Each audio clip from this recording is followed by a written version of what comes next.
Hi friends, welcome to my channel. ఈరోజు నేను శనగలతో కర్రీ చేసుకుంటున్నానండి. చాలా టేస్టీగా, మీరు కూడా ఇలా ట్రై చేయండి. ఇలా చేస్తే టేస్ట్ అయితే సూపర్గా ఉంటుందండి. లాస్ట్లో అయితే ఇవి ఒక్కటి యాడ్ చేసుకుంటే సూపర్గా ఉంటుందండి. ఫస్ట్ అయితే నేను శనగల్ని కుక్కర్లో కొంచెం నీళ్ళు వేసి కొంచెం సాల్ట్ పసుపు వేసి కుక్కర్లో పెట్టుకుంటున్నానండి. పెట్టుకుంటే మనకి మెత్తగా ఉడుకుతుంది కదా కుక్కర్లో అయితే. అలా అయితే బాగుంటుందని నేనైతే ఇలా చేస్తున్నాను. చూడండి, ఫస్ట్ అయితే కొంచెం సాల్ట్ వేసుకోవాలండి. మనం ఫస్ట్ సాల్ట్ వేయకపోతే ఈ గింజలన్నిటికీ లోపలికి సాల్ట్ అనేది సరిపోదండి. మనం తరువాత వేసుకుంటే పట్టదు. ఇలా ఫస్ట్ వేసుకుంటే బాగా పడుతుందండి. అందుకోసమని ఫస్ట్ వేసుకున్నాను. ఒక ప్యాన్లో కొంచెం ఆయిల్ వేసి ఒక స్పూన్ ధనియాలు వేసుకోవాలండి. ధనియాలు వేసుకొని కొంచెం ఫ్రై అయ్యాక అందులో చూడండి కొంచెం ఫ్రై చేసుకోవాలండి. రెడ్గా అవ్వాలి. చేసుకున్నాక అందులో కొంచెం జీలకర్ర వేసుకుంటే ధనియాలు జీలకర్ర బాగుంటుందండి పేస్ట్ చేసేటప్పుడు. చూడండి, కొంచెం అయితే జీలకర్ర వేసుకున్నాను. ఇందులో అయితే ఎండుమిర్చి వేసుకోవాలండి. ఎండుమిర్చి వేసుకుంటే కలర్ఫుల్గా బాగుంటుంది, టేస్టీగా. మీకైతే ఎంత కావాలంటే కారము అంత వేసుకోండి. ఎండుమిర్చి నేనైతే 5 వేసుకున్నానండి. కొంచెం ఫ్రై అయ్యాక అందులో కొంచెము అల్లము వెల్లుల్లి చిన్న చిన్న ముక్కలుగా కట్ చేసి వేసుకోవాలండి. చూడండి, అల్లము వెల్లుల్లి కొద్దిగా వేసుకోవాలి.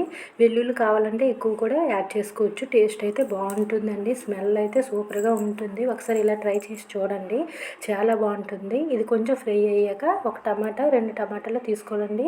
తీసుకొని ఇందులో వేసుకొని బాగా ఫ్రై అవ్వాలండి. ఇందులో ఆనియన్స్ అయితే వేసి మనం పేస్ట్ చేయకూడదు. ఇలా శనగల కర్రీ ఇలా చేస్తే బాగుంటుందండి. కొంచెం అయితే నేను కరివేపాకు వేసుకున్నాను. కరివేపాకు ఇలా అయితే పిల్లలు తింటారు కదా, లేకపోతే కరివేపాకు వేస్తే పక్కన తీసి పెడతారు. అందుకోసమని నేను ఇలా వేసుకున్నానండి. ఇది పేస్ట్ అయిపోతుంది కదా, అందుకోసమని వేసుకున్నాను. ఇప్పుడు దీన్ని అయితే మొత్తం ఫ్రై అయ్యాక మిక్సీ జార్లో వేసుకొని పేస్ట్ అయితే చేసుకోవాలండి. చేసుకొని మళ్ళీ చూడండి, కళాయిలో కొంచెం ఆయిల్ వేసుకొని కొద్దిగా వేస్తే సరిపోతుందండి. ఫస్ట్ మనం ఫ్రై చేసుకేటప్పుడు కొంచెం వేసాం కదా, ఇందులో కొంచెం పోపు అయితే ఒక స్పూన్ వేసుకోవాలండి. వేసుకొని అది కొంచెం ఫ్రై అయ్యాక అందులో మనము బిర్యానీ ఆకు ఉంటుంది కదా, బిర్యానీ ఆకు వేసుకోవాలండి. బిర్యానీ ఆకు వేసుకుంటే స్మెల్ అయితే బాగుంటుందండి. అందుకోసమని బిర్యానీ ఆకు వేసుకున్నాను. కరివేపాకు అయితే కొద్దిగా వేసుకోవాలండి. వేసుకొని కొంచెం ఫ్రై అవ్వనివ్వాలి. ఫ్రై అయ్యాక ఆనియన్స్ అయితే మనం ఫస్ట్ పేస్ట్ చేసేటప్పుడు వేసుకోలేదు కదా, ఇలా ముక్కలుగా వేసుకుంటే ఈ శనగలు తినేటప్పుడు చాలా బాగుంటుందండి. అందుకోసమని నేను ఫస్ట్ పేస్ట్లో వేసుకోకుండా ఇలా చేస్తున్నాను. చాలా బాగుంటుందండి టేస్ట్ అయితే. ఇది బాగా ఫ్రై అవ్వనివ్వకూడదండి. కొంచెం మారాక కలరు మనం అయితే ఇందులో మనం ఆ పేస్ట్ చేసాం కదా అది వేసుకొని ఇదైతే బాగా పచ్చి స్మెల్ పోయే వరకు మనమైతే ఫ్రై చేసుకోవాలండి. మనకి ఆయిల్ పైకి వస్తుంది. అలాంటప్పుడు మాత్రమే మనం శనగలు వేసుకోవాలండి ఇందులో. అప్పుడు వరకు మనం దీన్ని కొంచెం టైం ఫ్రై చేస్తే బాగుంటుందండి టేస్ట్. ఇప్పుడు దీనికి సరిపోయినంత సాల్ట్ పసుపు కారము వేసుకోవాలండి. వేసుకుంటే టేస్ట్ అయితే చాలా బాగుంటుందండి. స్మెల్ అయితే చాలా బాగా వస్తుంది. మనం వండుతుంటే తినాలనిపిస్తుంది, అంత బాగుంటుందండి. ఇలా వండితే చాలా బాగుంటుంది స్మెల్ అయితే. చూడండి, ఇలా వేసుకోవాలి. కొంచెం కారం వేసుకుంటే సరిపోతుంది, ఎందుకంటే మనం మిర్చి వేసుకున్నాం కదా. కావాలంటే ఫుడ్ కలర్ వేసుకోవచ్చు. ఫుడ్ కలర్ అన్ని వాటిలో వేసి తింటే హెల్త్కి మంచిది కాదు కదా, అందుకోసం నేను అన్ని వాటిలో వేయనండి ఫుడ్ కలర్. ఓన్లీ నాన్ వెజ్కి మాత్రమే యాడ్ చేస్తాను. కావాలంటే మీకు ఇష్టం ఉంటే వేసుకోండి, కలర్ఫుల్గా వస్తుంది. ఇప్పుడైతే కొంచెం చూడండి, ఈ శనగలు అయితే 2 విజిల్స్ వేసుకున్నానండి. మెత్తగా అయిపోయి చూడండి. దీనికి సాల్ట్ కూడా బాగా పడుతుందండి. మనం ఇందులో వేసుకొని శనగలు ఎప్పుడైనా అలా విజిల్స్ వేపించుకోవాలండి. చూడండి, ఇదైతే పైకి ఆయిల్ వస్తుంది కదా, ఇదైతే ఫ్రై అయిపోయింది. ఇప్పుడు మనము ఆ శనగలన్నీ అందులో వేసుకొని బాగా కలుపుకోవాలండి. చూడండి, మనం అందులో ఉంటుంది కదా వాటర్, అది ఎప్పుడు పడేయకూడదండి. విటమిన్స్ పోతాయి కదా, అందుకోసమని ఇప్పుడు వాటర్ అయితే వంపకుండా ఇందులోనే వేసుకోవాలండి. వేసుకొని మొత్తము మనకి ఇప్పుడు సరిపోకపోతే వాటర్ మరి కొంచెం వేసుకోవాలండి. మరి కొద్దిగా అయితే నేను వేసుకున్నాను.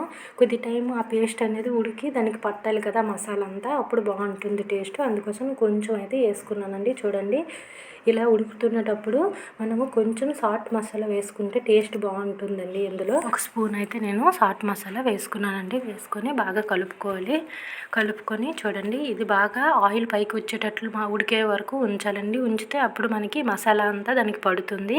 గరం మసాలా కూడా ఒక స్పూన్ వేసుకోవాలండి. గరం మసాలా ఒక స్పూన్ వేసుకుంటే టేస్ట్ బాగుంటుంది. చాట్ మసాలా ఈ మసాలా సరిపోతుంది.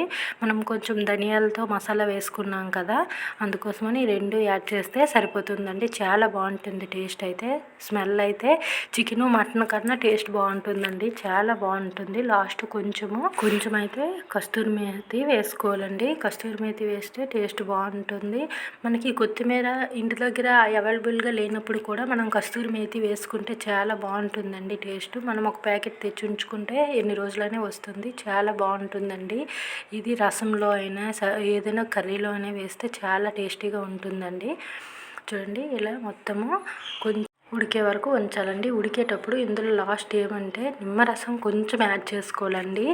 నిమ్మరసం కొంచెం యాడ్ చేసుకుంటే టేస్ట్ బాగుంటుంది. శనగల్లో ఎప్పుడైనా నిమ్మరసం వేసుకొని చూడండి ఒకసారి. టేస్ట్ అయితే ఒక స్పూన్ వేసుకోండి, చాలా బాగుంటుందండి. నిమ్మరసం వేసాక తింటే పుల్లగా చాలా బాగుంటుందండి. చూడండి, ఒకసారి ట్రై చేసి మీరు కూడా చూడండి. ఇప్పుడు ఆయిల్ అయితే పైకి వస్తుంది.